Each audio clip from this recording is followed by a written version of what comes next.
Vote तो उतर गए पूरे, क्योंकि इसकी संख्या 25 से 30 हज़ार 20 से 25 हज़ार के लगभग है, जिसकी जिम्मेदार खुद सरकार होगी।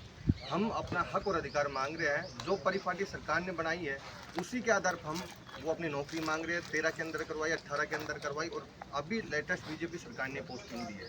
नियम सरकार बनाती है, भर्तियाँ संविदा पे सरकार निकालती है। अगर सरकार को संविदा प्रथा या ठेका प्रथा बंद करनी है तो वो भर्तियाँ ठेका प्रथा की भर्तियाँ निकालना बंद करो। हाल ही में सरकार ने निकाली है, एसएमएस में निकाली है, बीकानेर में निकाली है और जयपुर में जनता क्लिनिक में निकाली। सरकार खुद ठेका प्रथा चालू करती है और दोष हमको देती है, नोटिफिकेशन जारी करती है। तो हम सरकार से अभी भी यही निवेदन करना चाहते हैं कि आप अपना वादा निभाएं और हमारे भविष्य के साथ कोई खिलवाड़ नहीं करें। अगर भविष्य के साथ कोई खिलवाड़ होता है तो हम राजस्थान में राजधानी को जाम करने का काम करेंगे, और स्वास्थ्य व्यवस्था में जो भी नुकसान होगा, राजस्थान की जनता के साथ जो भी समस्या होगी, उसकी जिम्मेदार खुद सरकार रहेगी।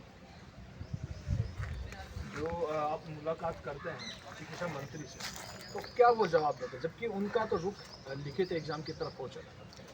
वैसे तो हमारी मुलाकात चलते फिरते कई बार हुई है, लेकिन प्रमुखता से जो डेलीगेशन हुआ है, आदरणीय जननायक डॉक्टर किरोड़ीलाल मीणा जी के साथ हमारी डेलीगेशन हुआ था 23 मार्च को, जिसमें माननीय चिकित्सा मंत्री जी ने स्पष्ट कहा था कि मैं तुम्हारे साथ हूँ और जिस तरीके से जो परिपाटी बढ़ती हुई आई है वो बढ़ती है, उसी तरीके से भर्ती कराऊंगा, उसमें कोई नियम में चेंजेस नहीं आएगा। मुझे एक दिन का समय दिया जाए।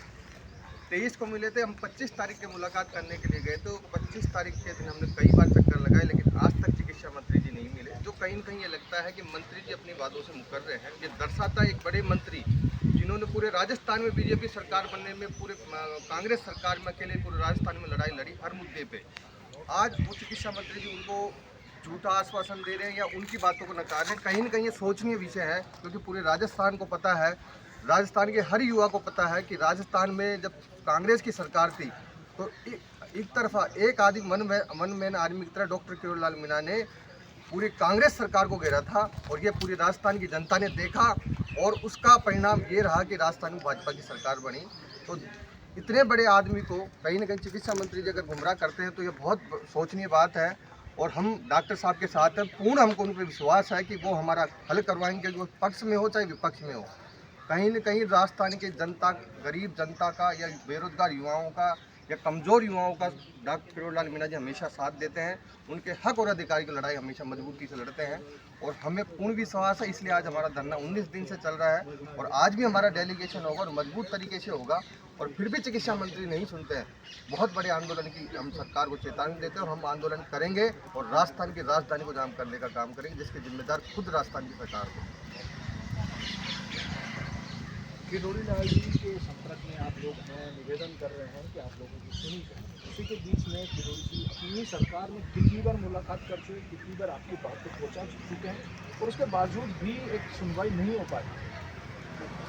23 मार्च को किरोड़ीलाल जी के साथ प्रतिनिधिमंडल मिला, उसके बाद में भी कई बार जो सभा उन्होंने भी बात की, 2-4 बार ऐसी बात हुई। आज भी बात चल रही है कि आज किरोड़ीलाल जी ने बात बोल दी है सीएम साहब को। तो मुझे ये लगता है कि क्या चल रहा है, ये गुमराह करने की बात है। क्या या तो किरोड़ीलाल जी नहीं मान रहे, या बच्चों के साथ पता रख कर देंगे। हाँ जी मैम, किरोड़ीलाल जो हैं उनकी नहीं सुनी जा रही या फिर सरकार मनमानी कर रही, क्या आपको नज़र आ रहा है आपका केस पूरे मामले में? इसमें तो सरकार का लग रहा है कि अपनी मनमानी कर रही है। मनमानी जो संविदा में जो लगे हुए हैं आप, उसमें पहले भी मेरिट बोनस के आधार पर भर्ती हुई थी, तो कौन सी सरकार ने कब करवाई? पहले 2013 में हुई, फिर 18 में और फिर 3 बार। आगे क्या क्या रुक रहेगा आप लोगों का? अभी भी मांगे नहीं मान जाती है, तुम सड़कों पर भी उतरेंगे, सड़कों पर उतरेंगे लास्ट में। अब आगे की क्या तैयारी है आपकी, जो कि आज से आगे तक के रास्ता तय करेगी, क्योंकि लिखित एग्जाम की तरफ रुख कर चुके हैं चिकित्सा जो मंत्री हमारे, इससे आप कैसे देखें? हम सरकार को यही अंतिम चेतावनी देते हैं, अगर हमारे नियमों के साथ कुछ खिलवाड़ होता है या हमारे भविष्य के साथ कोई कुत्राघात किया जाता है तो हम चुप नहीं बैठेंगे। जो वर्ग 7,900 में अल्प वेतन में 5 सालों तक काम करता है और उसको आप इनाम देने की जगह उसके पेट पर लात मारी जाती है तो वो चुप नहीं बैठेगा। संविदा संवर्ग के 20 से 25 हज़ार कार्मिक ऐसे हैं जो अल्प वेतन में काम कर रहे हैं। वो शोषित है, मानसिक, शारीरिक और तन मन धन से वो कुठाराघात हो चुके हैं। अगर उनके साथ कुछ होता है तो सभी कार्य का बहिष्कार करेंगे और जयपुर की ओर कूच करेंगे।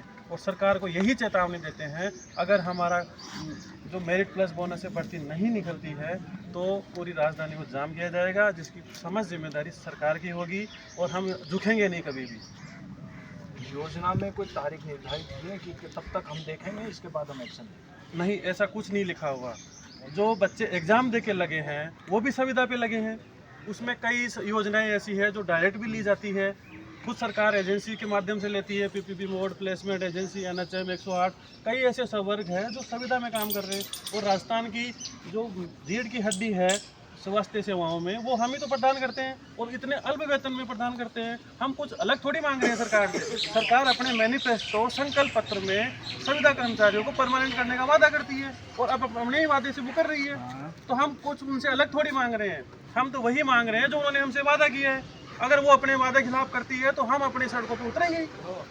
इसमें सरकार को अंतिम चेतावनी देते हुए हम यही मैसेज देंगे कि अगर हमारा जो नियम है उससे छेड़छाड़ की गई तो एक ऐसा आंदोलन किया जाएगा जो राजस्थान में अब तक चिकित्सा और स्वास्थ्य सेवाओं में नहीं देखा। 20 से 25 हज़ार कर्मचारी काम छोड़ के जयपुर में ऐसा आंदोलन करेंगे जो पूरे भारत में उसकी गूंज दिखाई देगी। तारीख निर्धारित की है आपने? हमने आप शिक्षा मंत्री के जवाब का इंतजार करेंगे आज का उसके बाद रिएक्शन? आज का जो डेलीगेशन होगा वो समय निर्धारित करेगा कि कब करना है हमें, लेकिन हम जल्द ही ऐसा आंदोलन करेंगे, ये स्पष्ट है। तो देखा आपने, ये वो नर्सिंग कैंडिडेट है जो मेरिट